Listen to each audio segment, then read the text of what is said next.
gosto mesmo é de ter problema.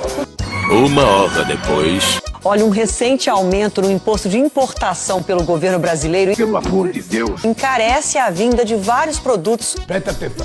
entre eles smartphones. Que diabo é isso? A justificativa é proteger a indústria nacional. Mentira sua. Só não sabemos de quem. Celulares, máquinas de impressão, cartuchos de tinta, aparelhos para exames de imagem, equipamentos industriais e máquinas agrícolas. Se não tiver problema, a gente não consegue resolver nada. Gente, pelo amor de Deus, né? Para trazer um freezer de fora, a taxa para o importador subiu de 12% para 20%. Duplicou. Mesma alíquota para importar um smartphone, quase o dobro da anterior. O preço que o consumidor pagava por um produto hoje, amanhã ele não será o mesmo. Todos nós queremos isso.